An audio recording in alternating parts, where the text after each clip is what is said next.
Efesios 2, versículo 20 al 22.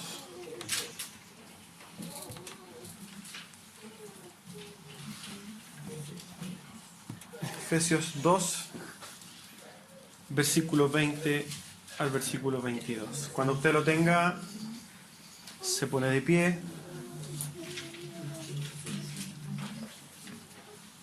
para que leamos la palabra de Dios. Amén.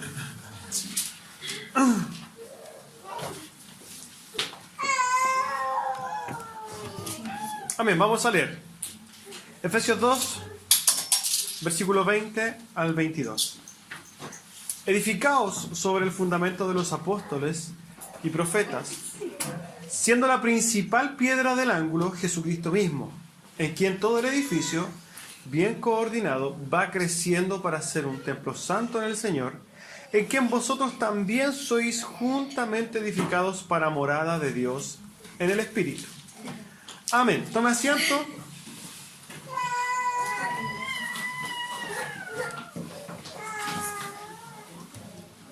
Si ustedes se fijan en los trípticos de hoy, el título es El fundamento de la iglesia.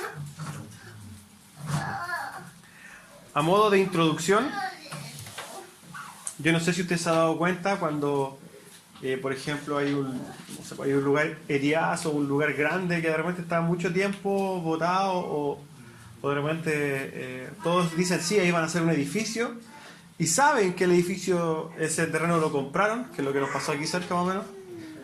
Y uno que no entiende de construcción dice, bueno, ya compraron y empiezan a construir y se tiene que empezar a ver el edificio al tiro.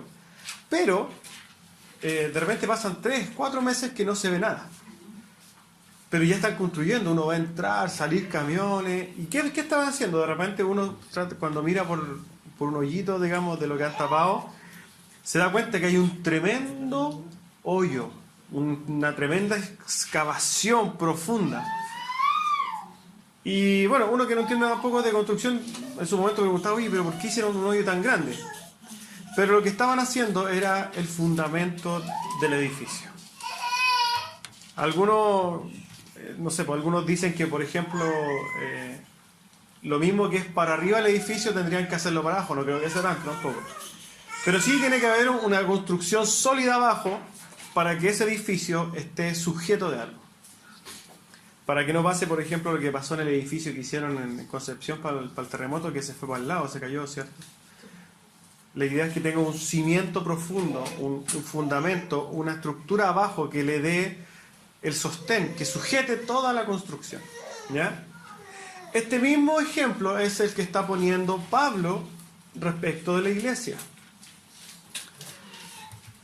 Podemos comprender entonces que para que un edificio esté bien construido y esté sólido, ¿cierto? Este edificio tiene que tener unos fundamentos súper fuertes, súper bien puestos, ¿ya? Cuando nosotros nos vamos al contexto del pasaje, de lo que estábamos hablando la semana pasada, ¿se recuerdan? De que de ambos pueblos, de los judíos y gentiles, el Señor había hecho un solo pueblo. Había traído, le había extendido la promesa a los gentiles y hoy día éramos un solo pueblo que nosotros conocemos hoy día como iglesia, ¿cierto?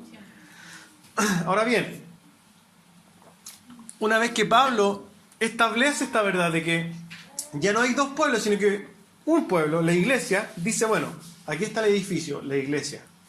Pero, como comprendemos que la palabra de Dios es tan sabia, Pablo se preocupa de que este pueblo, esta iglesia, tenga algo sólido en que crecer. Y por eso, él empieza a decir, bueno, el fundamento de esta, entre comillas, nueva construcción, porque aquí se empieza a edificar, ¿cierto?, la iglesia, dice, para que ustedes tengan un cimiento fuerte, él dice, y lo deja claro inmediatamente, dice, bueno, ahora ustedes son un solo pueblo, pero los manda a edificarse sobre un fundamento. ¿Cuál es el fundamento? Los apóstoles y los profetas, ¿cierto? Entonces, este cuerpo, esta familia, está en un constante crecimiento. Cada vez que un nuevo creyente llega, es una piedra viva que se añade a esta nueva construcción. Es una construcción gigante, ¿cierto? Todo lo que es la iglesia. Por eso que Pablo se encarga de no dejar huérfanos o no dejar cosas como al aire para decir, ustedes hagan lo que quieran, ahora son iglesia y ustedes crean y digan lo que quieran. No, él dice, ya, ustedes ahora son la iglesia, pero tienen que sujetarse al fundamento. Y este fundamento es la base de todo su desarrollo. ¿Ya? Vamos al texto. Ahora ya que entendemos el contexto, ¿cierto? Y más o menos entendemos de qué se está hablando en este pasaje, vamos a ir al texto. El versículo 20, en la primera parte del versículo 20 dice, edificado sobre el fundamento de los apóstoles. ¿Ya? Hendrickson dice al respecto lo siguiente. Los apóstoles y profetas eran indudablemente el fundamento de la iglesia, aunque en una forma secundaria, porque Pablo enseña que el fundamento real o primario siempre es, y no puede ser otro que, Jesucristo. Pero el testimonio dado por los apóstoles y profetas, confirmando el hecho mismo de que el fundamento básico primario es Cristo, hace posible entonces que, en sentido secundario, los apóstoles y profetas también sean llamados fundamento de la iglesia. Ahora, ¿a qué se referirá que el fundamento es de los apóstoles y profetas? Quiere decir esto que la enseñanza de los apóstoles y profetas es el fundamento de nosotros como iglesia, ¿ya? Los apóstoles y profetas entonces sientan las bases doctrinales sobre la cual la iglesia seguirá construyendo. Cuando nosotros comprendemos entonces que Pablo está diciendo, bueno, la base fundamental de la enseñanza y sobre la cual la iglesia se va a ir construyendo está puesta por los profetas y los apóstoles. Es lo mismo que nosotros hoy día llevándolo claramente hoy día de hoy, es lo que nosotros conocemos como la sola escritura, ¿cierto? Nosotros comprendemos que la única fuente infalible de autoridad y práctica, nuestro fundamento es, ¿cuál es? Sola escritura, la Biblia, que fue escrita, muchas partes de ellas, por los mismos apóstoles y profetas, ¿cierto? Podríamos decir que en ese momento Pablo de alguna manera le está diciendo, ustedes apéguense a la sola escritura. Claramente ellos en ese momento no tenían la revelación completa, pero ya la enseñanza de los apóstoles era de conocimiento público. El ministerio de los apóstoles ya se estaba desarrollando. ¿Y para qué hablar de los profetas? Que tampoco podemos comprender que se refería a todo el Antiguo Testamento, ¿cierto? Entonces, cuando nosotros llevamos este pasaje a nuestra aplicación del día de hoy, nosotros, y haciéndole caso a este consejo de Pablo, automáticamente tenemos que dejar fuera muchas cosas. Por ejemplo, el problema de las visiones, los fundamentos doctrinales que de repente ciertas profecías dicen, los mandamientos nuevos de hombres, por ejemplo, lo que hace la Iglesia Católica en este caso, cuando a través del tiempo han hecho nuevas enseñanzas, esas quedan totalmente fuera. ¿Por qué? Porque no son parte del fundamento. Hoy día podemos ver las iglesias, sobre todo pentecostales, carismáticas, que tienen una serie de enseñanzas que no son parte del fundamento, que son cosas que inventaron recién, o en los últimos años, o en los últimos siglos, pero que no forman parte del fundamento de la iglesia, no forman parte de nuestro fundamento. Por ende, y siguiendo el consejo de Pablo, el consejo de la Biblia, nosotros tenemos que desecharlos sin miedo. Tenemos que apegarnos a lo que el fundamento nos dice que es la enseñanza, la doctrina manifestada y enseñada ¿por quién? Por los apóstoles y profetas. Tenemos también que hacer este hincapié. Hoy día ya no existen los profetas ni los apóstoles. Esos fueron ministerios que ya no están. cumplieron su función en una época del tiempo y ya no están vigentes. Hoy día está este tema de la apostolitis y la profetitis de moda. De hecho, muchas iglesias, sobre todo pentecostales que tienen que ver más con los ministerios de prosperidad, hoy día está el pastor que es el apóstol y la esposa es la profeta, siempre. Y usted puede ver, ¿cierto? Si ve al ministerio profético, ¡ay! Van a salir 18.000 millones de iglesias donde hoy día existen apóstoles, entre comillas, y profetas. Ahora, fíjense que hay ciertas implicancias que tendrían que suceder o van a suceder si es que hoy día existen los profetas. Por ejemplo, si existieran los apóstoles hoy día, por ejemplo, la Biblia no estaría cerrada. ¿Por qué? Porque ellos son los que están poniendo el fundamento. Eso quiere decir que hoy día la iglesia todavía se tendría que estar fundamentando. ¿Cierto? Entonces, ya no existen verdades. ¿Por qué? Porque el apóstol Juanito de aquí de Independencia, por ejemplo, de repente se va a levantar como profeta, como apóstol, y va a decir, bueno, hoy día yo creo que las mujeres que se tiñen el pelo se van a ir al infierno. ¿Cierto? Y si es que él fuera profeta de verdad, ¿qué pasa? Tendría que ser parte del fundamento de la iglesia y toda la iglesia lo tendría que creer. Ahora se va a levantar otro profeta aquí en Puente Alto y va a decir, bueno, ahora, no sé, todos somos hijos de Dios, como dicen los católicos. Y ahora nosotros tendríamos que añadir también al fundamento que todos somos hijos de Dios. Pero eso no es así, porque los profetas ya no existen. Hoy día, por ejemplo, existe un profeta hereje, apóstol hereje como él solo, que yo creo que muchos lo conocen, que se llama Guillermo Maldonado. Los que no lo conocen y escuchan por ahí, ustedes automáticamente no desechen cualquier enseñanza de ese hijo del diablo, como decían por ahí. Que dice lo siguiente, él, diciéndose apóstol, dice, la revelación de Dios no está cerrada, refiriéndose a la Biblia. Es momento de que hoy día nosotros, a través de los sueños y las visiones, sentemos un fundamento más amplio.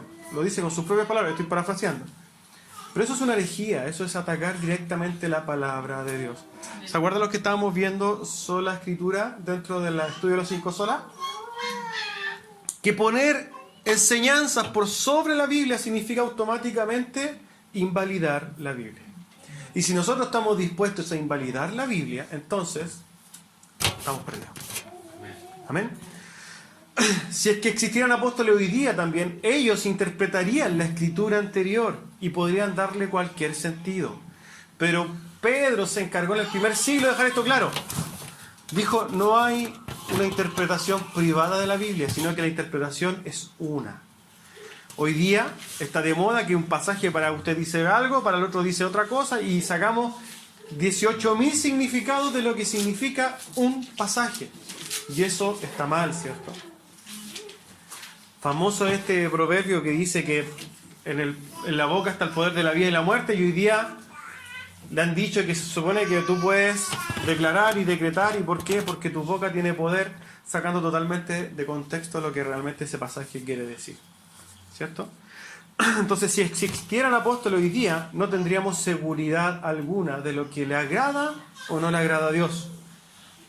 ¿Por qué? Porque no habría un fundamento. Esos ministerios fueron.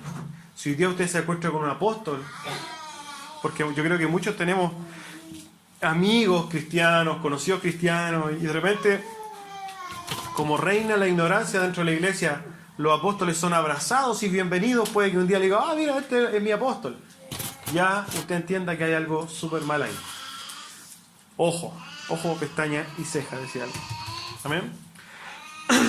1 Corintios 3:10, Pablo también escribiendo, dice lo siguiente: conforme a la gracia de Dios que me es dada, yo, como perito arquitecto, puse el fundamento, y otro edifica encima, pero cada uno mire cómo sobreedifica. ¿Qué quiere decir Pablo? Pablo era el apóstol a los gentiles y él defiende su apostolado. Él defiende el derecho de establecer fundamento doctrinal. Él defiende el derecho dado por Jesucristo mismo y el testimonio de su vida, etcétera, de que Él es aprobado por Dios. ¿Para qué? Para sentar la doctrina bíblica e ir a los gentiles para sentar esta misma cartas que hoy día nosotros entendemos que están dentro del canon de la Biblia y que nosotros leemos, por ejemplo Efesios, que son cartas profundamente doctrinales y que nacen desde el Espíritu Santo de Dios, ¿cierto? Pero son escritas por la mano, en este caso, de Pablo, ¿cierto? Pablo entonces, como apóstol, dice: yo, como perito arquitecto, puse el fundamento. No es que puso todo el fundamento Pablo, sino que aportó como apóstol a sentar el fundamento de la iglesia. ¿Amén? Pero fíjese lo que dice: y otro edifica encima. ¿Qué pasa con esto? Nosotros somos iglesia y nosotros seguimos edificando día a día. Esta estructura llamada cuerpo de Cristo, el edificio de Cristo, el templo de Cristo, se sigue edificando día a día. Pero esta edificación tiene que ir conforme ¿a qué? Al fundamento. Y especialmente conforme ¿a qué? A la piedra angular del edificio. Entonces el fundamento de los apóstoles y profetas, ¿dónde está plasmado? En la Biblia. Todo lo que salga de la Biblia no tiene que ser aceptado, hermano. En serio. ¿Por qué? Porque la Biblia es clara. El fundamento está puesto. No hay otro fundamento. Si alguien viene con una nueva revelación, con una nueva profecía, porque está de moda, deséchela. ¿Por qué? Porque el mandamiento de Dios es: edifiquen sobre el fundamento puesto, que está asentado ¿por quién? Por los apóstoles y los profetas.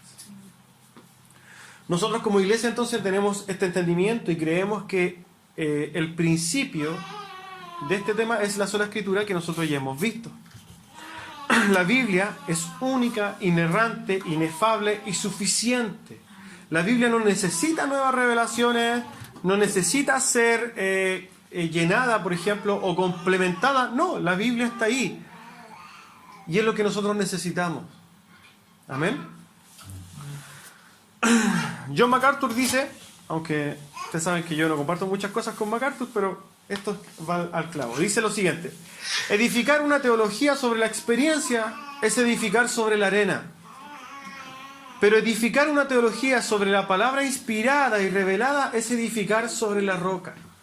Hoy día la gran mayoría de las iglesias pentecostales carismáticas, ¿cierto? Y bueno, y vamos a sacar todas estas sectas que son los testigos de Jehová, que ni siquiera los vamos a nombrar, han edificado y han hecho tremendos edificios sobre sus experiencias. Y Jesús da este ejemplo. Si ustedes no escuchan mis palabras, ustedes están edificando sobre la arena y va a venir y esto se va a caer todo. ¿Por qué? Porque nosotros tenemos que edificar sobre la roca. ¿Y cuál es la roca? Cristo. La única forma entonces de edificar, de construir, y fíjense, porque eso es lo que estamos haciendo, de construir, es con la base y el fundamento de las enseñanzas, las doctrinas apostólicas y proféticas, ¿ya? De los apóstoles y de los profetas. Stephen Lawson dice lo siguiente: usted necesita estar en una iglesia donde se predique la palabra madura de Dios. Debemos dejar el kinder si queremos crecer. Y este es otro tema que lamentablemente vemos en muchas iglesias, que se predica una palabra, ni siquiera se predica la palabra. Y vemos hermanos que llevan 40 años siendo cristianos, 30 años siendo cristianos, 20 años siendo cristianos y todavía están en el kinder. Nosotros no nos podemos permitir eso. Nosotros tenemos que profundizar en las escrituras. Hebreos 5:3, si es que no me equivoco, dice que ustedes ya siendo maestros todavía aún necesitan leche. ¿Por qué? Porque la amonestación que está puesta ahí es que hay una flojera de estudiar la palabra, una pereza de estudiar la palabra, un mal manejo del tiempo, porque la verdad que la iglesia en general no se acerca a las escrituras, no escucha una prédica, no escucha un mensaje, no escucha un estudio. Se cree que la vida del cristiano es solamente venir el domingo a aprender de la Biblia, y no es así. Usted tiene la obligación personal de crecer día a día, y es una responsabilidad dada por Dios, que día a día usted escudriñe las escrituras. Entonces la misma palabra de Dios es la que nos lleva, nos amonesta, nos insta, nos ordena acercarnos a la Escritura. Parte del mismo fundamento establecido por los apóstoles y los profetas, dice, usted estudie la palabra profundamente. ¿Amén? En la segunda parte del versículo 20, dice, siendo Cristo mismo la principal piedra del ángulo. La piedra angular o piedra base, o piedra del ángulo, que es lo mismo, es la primera piedra de un edificio. Y al ser la primera piedra del edificio, tiene muchas cosas, muchas características que cumplir, o tiene muchas características por ser la primera piedra. Por ejemplo, la piedra angular determina la forma de la estructura o del edificio. Es en Cristo entonces quien define todo lo concerniente a lo que la casa de Dios o a la edificación de Dios debe ser. ¿Y cuál ha de ser su función en el universo? Ahora, si nosotros comprendemos que Cristo ya determinó la forma y la función, entonces toda la iglesia tiene que apegarse a la piedra angular, a Cristo. Como Cristo ha decidido entonces decir, miren, la función de la iglesia es ir y predicar, por ejemplo, porque esto es solamente uno, hay un montón de parámetros que deja Cristo. Nosotros como iglesia y como edificación de Cristo, ¿qué tenemos que hacer? Ir y predicar. Fíjense que es Cristo el que da la correcta dirección de la iglesia. Hoy día, por ejemplo, ya a mitad del siglo, como los años 60, si es que no me equivoco, 70, aparece un hombre que se llama Peter Wagner, que para muchos es casi un dios. Y se le conoce como el padre de la iglesia de los ministerios proféticos. Él es, por ejemplo, hoy día él hace clases de crecimiento de la iglesia. Cómo hacer mega iglesia. Claramente su enseñanza no es bíblica, totalmente antibíblica, pero lo que él quiere es tener iglesias llenas. Y es por eso que hoy día, por ejemplo, vemos iglesias donde los púlpitos hacen circo, bailan, hasta sin ropa a veces, se suben en motos, hacen acrobacia, hacen conciertos y meten todo eso a la iglesia. ¿Para qué? Para atraer a la gente del mundo. Entonces esas iglesias están llenas de gente del mundo, pero casi no hay hijos de Dios. Son meros centros de entretenimiento que tienen el nombre de iglesia, pero que no representan el cristianismo y le hacen un tremendo daño a la imagen del cristianismo. ¿Ya? Este hombre, Peter Wagner, dice, no, ya no es el diseño de Dios establecido en la Biblia, sino que yo les voy a traer un nuevo diseño. Y tergiversa la palabra, ¿para qué? Para convencer a los indoctos de cómo tiene que ser la iglesia. Y él es el que trajo estos nuevos ministerios de que hoy día sí existen los profetas, sí existen los apóstoles. Y fíjense que hay mucha gente que cae en esto. Mucha gente. Estamos haciendo una analogía de la piedra angular y la iglesia, ¿ya? Una analogía de Cristo con la iglesia. Un segundo punto de la piedra angular es que toda la estructura debe ajustarse y debe alinearse respecto de la piedra angular. La piedra angular determina la forma, entonces, solamente al determinar la forma, la iglesia, o en este caso la iglesia es la que debe ajustarse a la palabra y no la palabra a la iglesia. Ojo con esto. Porque hay muchas cosas que hoy día el mundo entiende como malas. Por ejemplo, hoy día está este tema del feminismo. ¿Ya? Y muchas veces la iglesia quiere ser más buena que Dios. O quiere ser más sabia que Dios. Entonces, por ejemplo, y todos hemos caído en esto, fíjese, al no conocer la palabra, muchos hemos caído en esto. Por ejemplo, el Señor dice, no enseñe a la mujer en la congregación. Las mujeres no pueden ser pastoras, no permito yo que la mujer enseñe ni ejerza dominio sobre un hombre. Es clarísimo, la mujer no puede tener un lugar de director dentro de la iglesia, dentro del edificio de Cristo. Pero nosotros estamos dispuestos como iglesia ¿a qué? A transar esas verdades puestas por Dios ¿Por qué? Porque nos sentimos presionados, ¿por qué? Por los feministas, por los movimientos feministas, y estamos dispuestos a decir, no, sabes que no están así, lo que pasa es que si tú te vas al contexto y tratando de irte por la tangente, justificas lo que el mundo quiere que la iglesia sea. Y la verdad es que la iglesia debe ser lo que Cristo ya decidió que es. Entonces nosotros tenemos que estar muy atentos y no dejarnos llevar por lo que dice el mundo para establecer la iglesia, sino que por lo que dice la Biblia. Y tenemos que confiar que la Biblia es la palabra de Dios, ¿ya? Entonces tenemos que ajustarnos nosotros a la palabra de Dios, porque esa es la palabra que nos falla, infalible. Tercer aspecto de la piedra angular, entonces, toda la estructura descansa en la piedra angular. En este caso, toda la iglesia descansa ¿en quién? En Cristo. Todos nos apoyamos en esa piedra, en Cristo. Esta analogía es preciosa, ¿por qué? Porque comprendemos que cada cosa, hermano, cada cosa que nosotros vivamos a nivel personal, porque nosotros somos iglesia a nivel personal y a nivel general, y en todo aspecto, ya sea personal o general, nuestro soporte, nuestro sostén, nuestro pie, nuestra roca es Cristo.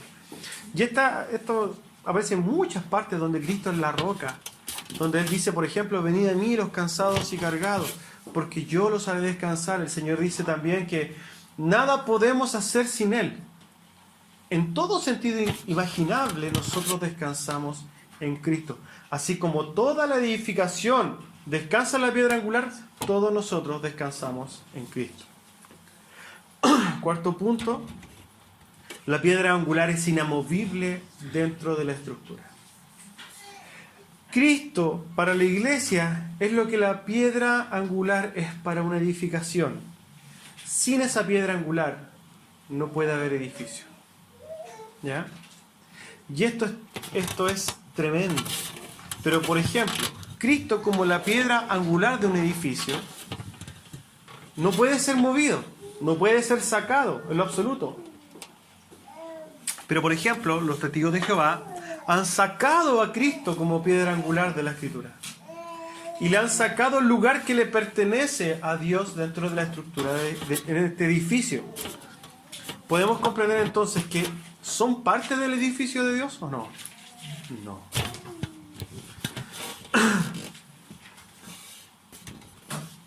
Y tenemos que también comprender lo siguiente, que como Cristo no se puede sacar del edificio en sí mismo, si no ya no va a ser el edificio de Cristo, tampoco toda su obra, todo lo que Él implica como persona, como obra, puede ser sacado del edificio. Porque el fundamento, Cristo como fundamento es un todo. Si nosotros sacamos la obra de Dios del fundamento del edificio, nosotros no estamos edificando en Cristo. Y cuando hablamos de su obra, hablamos de toda su obra. Él es el Cristo, el Mesías prometido. Él murió por nuestros pecados. Él nos elige, nos llama, nos predestinó desde antes, ¿cierto? Nos salva por gracia, murió en la cruz y resucitó. Todas las cosas que tienen que ver. Si nosotros sacamos cualquiera de las enseñanzas de Cristo, ya estamos hablando de otro edificio. Los liberales, por ejemplo, hay muchas aristas de la teología liberal que dice que, por ejemplo, que Cristo no resucitó, que esto es una representación. Negar la resurrección de Cristo básicamente es negar la fe. ¿Ya? Quinto aspecto de la piedra angular es la piedra más importante dentro de la estructura. No hay otro aspecto más importante. Y para nosotros como edificio de Dios no hay alguien más importante que Cristo. Ni la Virgen, ni los santos, ni los profetas, ni los apóstoles, nadie. No existe otro ser más importante dentro del edificio que Cristo mismo.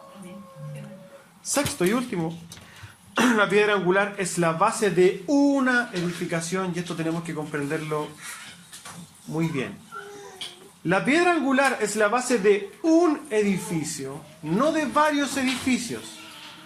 Si yo quiero hacer otro edificio, voy a tener que usar otra piedra angular. Y en esto utiliza Pablo esta analogía de un edificio para dejar claro ciertas cosas. No existen varias iglesias de Dios, hermanos. No existen varios cuerpos de... No, existe una iglesia, un cuerpo de Dios, un fundamento, una fe. Esta unidad en la fe tiene que ser absoluta. Y Cristo, como le digo, y vuelvo a decirle, se lo voy a decir muchas veces, no hizo varias edificaciones y no hizo un edificio deforme. ¿Qué pasa con estas iglesias que se han desprendido o que no tienen el fundamento de Cristo como piedra angular y de la doctrina de los profetas y de los apóstoles? Básicamente esa iglesia no es una iglesia de Cristo. Y esto es una verdad muy dura, pero es verdad. Existe un edificio, nosotros somos la edificación de Dios y tenemos que estar preocupados de estar sujetos y estar cimentados y estar sostenidos ¿sobre qué? Sobre la piedra angular que es Cristo y sobre el fundamento enseñado por los profetas y los apóstoles. Hay algunos pasajes claramente que quiero leerles, que son pocos, son 4, donde habla la Biblia de que Cristo es esta piedra, esta roca, esta piedra del ángulo. Si quieres lo anota y después tú los ves en la casa. Salmo 118, versículo 22. La piedra que desecharon los edificadores ha venido a ser cabeza del ángulo. Mateo 21, 42. Jesús les dijo: ¿nunca leísteis las Escrituras? Refiriéndose al Salmo 118. La piedra que desecharon los edificadores ha venido a ser cabeza del ángulo. El Señor ha hecho esto, ¿y es cosa maravillosa a nuestros ojos? Hechos 4:11. Este Jesús es la piedra reprobada por vosotros, los edificadores, la cual ha venido a ser cabeza del ángulo. Estos 3 pasajes nos hablan de la misma realidad. La posición de Cristo como cabeza del ángulo, como piedra angular, ha sido manifestada en el Antiguo Testamento como promesa. Pero ¿qué hizo el pueblo judío? Lo desechó. Pero Él no perdió su condición de piedra angular de la iglesia. Amén.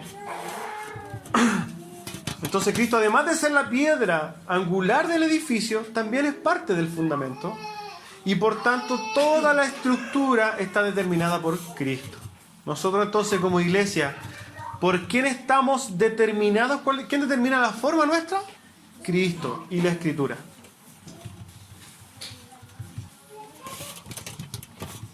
Versículo 21. En que en todo el edificio armoniosamente ajustado va creciendo. Cristo, además de ser el principio de la estabilidad y dirección de la iglesia, es también el principio regulador de este crecimiento. Todo el edificio va creciéndose, ¿cierto? Va creciendo, va levantándose, va unido vitalmente con Cristo. Si un edificio y una estructura crece, como por ejemplo la iglesia, en este caso carismática, o si hay muchas iglesias por ahí que no van sujetas a Cristo, no son iglesias de Cristo. Tiene que irse con esto muy claro. La única forma de crecer en armonía tiene que ser en armonía con Cristo y el fundamento de los apóstoles. Es por esto que como nosotros estamos tan unidos con Él, siendo parte de la misma edificación, es que Pablo en el mismo libro de Efesios nos muestra y nos dice que nosotros estamos en Él. Amén. Entonces, el edificio, y cuando hablamos del edificio nos estamos refiriendo ¿a qué? A la iglesia.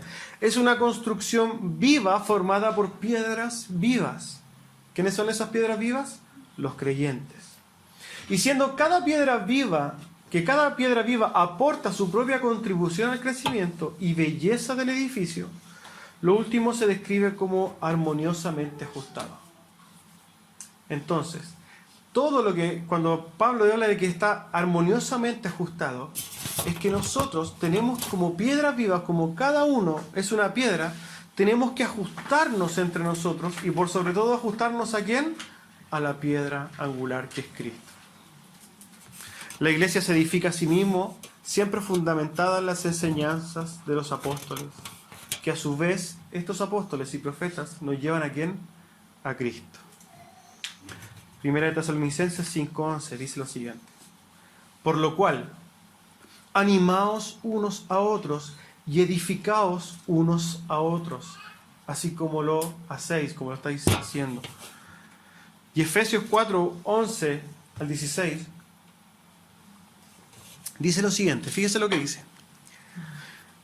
Y él mismo constituyó a unos apóstoles, a otros profetas, a otros evangelistas, a otros pastores y maestros, a fin de perfeccionar a los santos para la obra del ministerio, para la edificación del cuerpo de Cristo, hasta que todos lleguemos a la unidad de la fe y del conocimiento del Hijo de Dios, a un varón perfecto, a la medida de la estatura de la plenitud de Cristo, para que ya no seamos niños fluctuantes llevados por doquiera de todo viento de doctrina, por estratagema de hombre que para engañar emplean con astucia las artimañas del error, sino que siguiendo la verdad en amor, crezcamos en todo aquel que es la cabeza, esto es Cristo, de quien todo el cuerpo, bien concertado y unido entre sí por todas las coyunturas, que se ayudan mutuamente, según la actividad propia de cada miembro, recibe su crecimiento para ir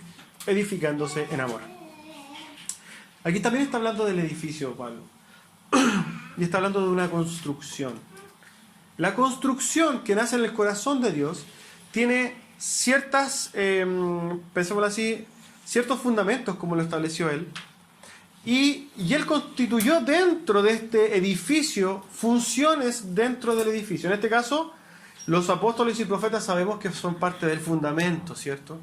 No podemos poner otro fundamento sobre los fundamentos, es uno. Pero después dice evangelistas y otros pastores y maestros. Ellos tienen cierta función. Pero después empieza a hablar de que todos, como cuerpo de Cristo, somos uno y que los tenemos que ir ajustando los unos y los otros. Ahora, hay muchas formas en que nosotros nos vamos ajustando, hermano. Porque usted dice ahí, vamos ajustándonos para edificación, para edificarnos, pero para llegar a la estatura del Hijo de Dios, para parecernos a Cristo. Y en eso nosotros nos ayudamos, los unos y los otros, de buena manera y de mala manera. ¿Por qué? Por ejemplo, nosotros nos podemos ayudar de buena manera ¿cómo? Un hermano está mal, nosotros vamos, mostramos a Cristo, lo podemos hasta guiar con las escrituras o apoyarlo, ayudarlo, enseñarlo. Es una buena manera. Pero ¿sabe que hay una forma negativa de ayudar al hermano? ¿Cuándo? Cuando usted lo pasa a llevar. Cuando usted lo hiere. Cuando usted hace algo que a su hermano no le gusta. Y viceversa, porque somos personas. Así también nos vamos formando, fíjese. Pero si usted no está cimentado en Cristo, si usted no está sobre la piedra angular, cuando alguien le falla a usted, ¿sabe lo que va a hacer? Quizás va a mostrar que no es parte del edificio. Y no se va a dejar moldear como piedra viva. Y no se va a ajustar al edificio. Sino que ¿sabe lo que va a hacer? Se va a ir.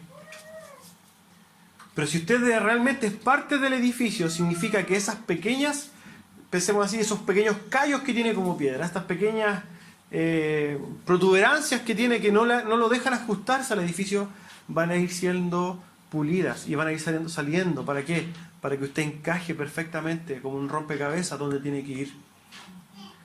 Entonces, mientras nosotros avanzamos y crecemos como iglesia y vamos viendo ciertas cosas, hay cosas que nos van a desagradar, fíjese, de los demás. Pero el trabajo nuestro no es decir, oye, ¿por qué? Sino que es moldearnos a Cristo. ¿Y qué?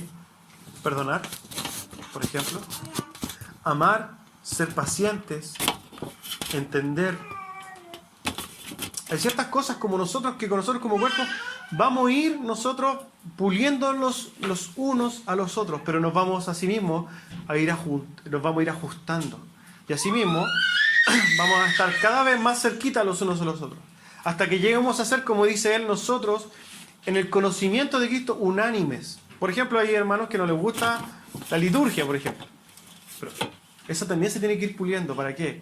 Para que todos nosotros juntos lleguemos a la plenitud del conocimiento de Cristo. A la plenitud del conocimiento también de su palabra, donde Él está presentado. ¿Cierto? Entonces nosotros tenemos que ayudarnos los unos a los otros. Y eso es parte fundamental de nosotros como edificio de Cristo. ¿Por qué? Porque eso es lo que nos mandó Cristo. Es el mandamiento de la piedra angular. Eso significa ajustarse a lo que Dios dijo. Amén. Respecto a este tema de la doctrina, Martin Lloyd-Jones dice lo siguiente: siempre encuentro que aquellos que son llevados por todo viento de doctrina son aquellos mismos que son muy perezosos para estudiar la doctrina. Nosotros, también Pablo está hablando de la doctrina en este pasaje, donde nosotros también tenemos que ir enseñándonos unos a otros. Y fíjense que cuál es el parámetro, cuál es el parámetro, bien utilizar la palabra, que nos dice dónde estamos bien y dónde estamos mal. Por ejemplo, yo le voy a decir a usted, hermano, no sé, no hay purgatorio. Estoy hablando de una tontera, por ejemplo. Alguien va a venir y me va a decir, no, sí existe. Bueno, aquí tenemos entonces una diferencia de opiniones. ¿Quién es el que va a decir la verdad absoluta? El cimiento. Los profetas y los apóstoles. El principio de la sola escritura. Para que nosotros podamos decir, mira, veamos lo que dice acá. Esto dice. Y esa va a ser la verdad para nosotros. Entonces aquel que tenga la diferencia y esté mal y tenga una percepción diferente de lo que la enseñanza dice, va a tener que decir y también mostrar si es que es una piedra del edificio o si es que no lo es. ¿Amén? Una de las cosas que Dios estableció en su iglesia entonces es la comunión de los santos. No basta con ir a la iglesia. Y esto es súper importante porque fíjense que la iglesia posmoderna de estos siglos te dice, bueno, tú andas el domingo en la mañana a la iglesia y cumpliste. Y hay mucha gente que piensa que eso es hacer iglesia. Pero le tengo una noticia, hermano. Eso no es hacer iglesia. Eso es tener una tremenda religión. Nada más que eso. Porque la iglesia es una familia. Donde usted está preocupado de su hermano. Donde si al hermano le pasó algo, usted lo llama, le pregunta, le manda un WhatsApp. Donde usted quiere estar en el cuerpo. Donde usted quiere compartir con los demás. Donde usted se siente copartícipe de las alegrías, de los triunfos y del dolor de los demás. Donde usted vive. Yo se lo voy a volver a repetir. No es trabajo mío como pastor únicamente estar pendiente de todos ustedes y de su condición espiritual. No, eso está muy mal. Eso se estila en ciertas iglesias donde no se estudia la palabra, donde se entiende mal todo esto. Fíjense que hasta en algunas iglesias el pastor que tiene que llevar a la abuelita al hospital, tiene que ir a comprar los remedios al que está enfermo. No, esa no es la función. Para eso estamos todos. Usted tiene una responsabilidad particular con cada hermano que pertenece a su congregación, al igual que yo. Usted tiene que estar preocupado de si es que el hermano está bien, y saludarlo, conversar, conocerlo. No puede ser que la iglesia entre sí no se conozca. En muchas iglesias se llena de gente, vuelven y hacen sus vidas como si nada hubiera pasado. No, Dios estableció la comunión de los santos. Es por eso que nosotros nos quedamos los domingos aquí a comer. Por eso compartimos el día. Porque no solamente estamos estudiando la palabra haciendo culto, sino también estamos conociéndonos, estamos limándonos. De eso se trata ser iglesia. Por eso no existe el cristianismo sin iglesia. Eso es un cristianismo falso. Alguien que profesa un cristianismo y no se congrega, no es parte no es piedra viva perteneciente al edificio de Dios. Tenemos que tener muy claro eso. Kate Green dice algo muy chistoso, pero que es verdad. Decir que eres cristiano porque vas a la iglesia es como decir que eres una hamburguesa porque vas al McDonald's. Es exactamente lo mismo. Usted no es iglesia porque viene a congregarse aquí en Navidad Domingo. No. Una cosa es ser parte de la iglesia y otra es ir a la iglesia. Dios nos llama a ser parte de la iglesia. Somos un cuerpo. Amén. Entonces ya sabemos que debemos edificarnos unos con otros, ¿cierto? ¿Y para qué? ¿Para qué nos tenemos que edificar? Lo dice la segunda parte del versículo 21. Para ser un templo santo en el Señor. Pablo se encarga de aclarar la causa de lo que está diciendo. Se está preocupando de aclarar la causa de qué. De que nosotros tenemos que fundamentarnos en la doctrina bíblica. Pero también tenemos que edificar, entendiendo que Cristo es la piedra del ángulo, y que tenemos que edificarnos los unos a los otros. ¿Para qué? Para ser un templo santo en el Señor. Para ser un templo santo en el Señor, hermano. Y esto tiene una profundidad muy tremenda que yo no creo que se la voy a poder transmitir hoy día. pero nosotros somos templo de Dios a nivel general, como edificio, como la iglesia, pero como a nivel personal y único también. Usted personalmente es templo de Dios. Amén. La iglesia es un santuario sagrado para Dios. Esto tiene que ver mucho con nosotros, nuestro nivel de santidad. ¿Cómo vivimos cuando estamos solos? Porque aquí somos todos cristianos, perfecto. Pero cuando estamos solos mostramos realmente lo que somos. Cuando yo salgo con mi amigo, yo demuestro realmente si es que soy templo o santuario de Dios. La iglesia se describe como un templo.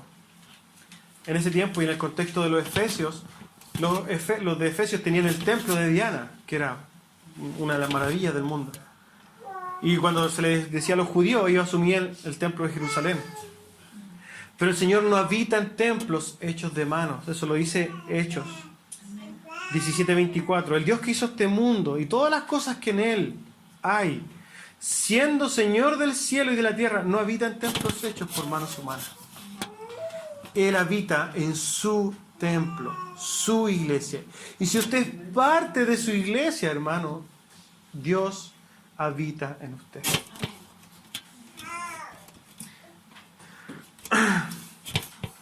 Volviendo entonces al concepto general, y Pablo hace como un resumen entonces. Versículo 22, en quien vosotros sois juntamente edificados para morada de Dios en el Espíritu. Esta edificación, le dice a los Efesios, en el cual ustedes son edificados, pero son juntamente también edificados ¿con quién? Con toda la iglesia. Por eso dice, en quien vosotros, hablando de los Efesios, sois juntamente edificados. ¿Le habla a quién? A los Efesios y a toda la iglesia. ¿Para qué? Para morada, vuelvo a repetirlo, para morada de Dios en el Espíritu. Vuelvo a ratificar entonces, para morada de Dios, hermanos, somos morada de Dios. Usted, cuando piensa que nadie lo está viendo, hermano, es morada de Dios. Cuando usted está en su piecita, solito, Dios está morando también ahí. El otro día lo hablábamos, cuando nosotros estamos viviendo cualquier cosa, porque pensemos que estamos en secreto, hermano. No, Dios está morando en nosotros. Y vosotros sois su morada, su hogar. Morada significa hogar, ¿cierto? Indica permanencia. Dios permanentemente está en nosotros. Y esto no tiene que ver que se dice, no, que cuando tú pecas el Espíritu se va. No. Cuando usted está pecando, el Espíritu Santo está ahí mismo. Por eso Pablo dice, no entristezcáis el Espíritu de Dios, no contristéis al Espíritu. ¿Por qué? Porque cuando nosotros estamos pecando, hermano, y el Espíritu mora, o sea, realmente somos hijos de Dios, nosotros contristamos al Espíritu. Amén. Entonces tenemos que considerar mucho este tema de que nosotros somos morada de Dios porque tiene que ver con nuestra santificación. La obediencia a Dios tiene que ser gatillada claramente por la gratitud, pero también entendiendo que es un templo santo. Usted es un templo santo donde Dios mora. Vamos a hacer un pequeño resumen general de lo que hablamos entonces. Edificamos la iglesia sobre la doctrina enseñada por los apóstoles y profetas, los cuales nos presentan a Cristo como piedra angular. Esta piedra angular que es Cristo es nuestro todo, ¿cierto? Es el corazón mismo de la edificación. Y esta edificación que debemos completar día a día, predicando por ejemplo el Evangelio, trayendo a los demás como piedras vivas y edificándonos nosotros mismos como iglesia, debe guiarnos a crecer juntamente en la unidad de la fe. Debemos estar unidos en la fe para que también nosotros, creciendo en este sentido, también seamos morada de Dios. David Platt dice lo siguiente: si queremos conocer entonces la gloria de Dios, si queremos experimentar la belleza de Dios y si queremos que Dios nos use, debemos vivir, según la palabra de Dios. Usted quiere tener cualquier experiencia con Dios profunda, quiere sentir, vivir, quiere entender que Dios se le revele, la única forma es que usted derechamente se apegue a la palabra de Dios. Amén. Voy a concluir con un pensamiento, como siempre usted está acostumbrado ya. Y con esto vamos a finalizar el sermón, amén. Dice así: es una tremenda responsabilidad la que Dios nos deja en estos pequeños pasajes. Primero, la responsabilidad que tiene cada miembro de la iglesia. Cada piedra viviente debe alinearse con esta piedra angular, que es Cristo. Y a la vez que se está alineando, también va edificando. Va edificando el templo y el edificio planeado por Dios. Es de vital importancia conocer el fundamento a nosotros como edificadores, para que la construcción que hagamos sea un aporte y no una destrucción.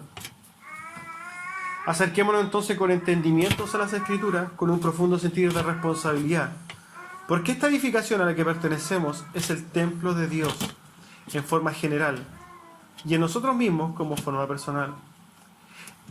El solo hecho de que la Escritura me recuerde que soy morada de Dios genera en mí un tremendo temor y peso respecto a lo que puedo ser y lo que soy. No estamos solos. No estamos desamparados en los momentos ni difíciles, pero tampoco estamos solos cuando somos tentados a pecar o caer en malos actos, malas actitudes.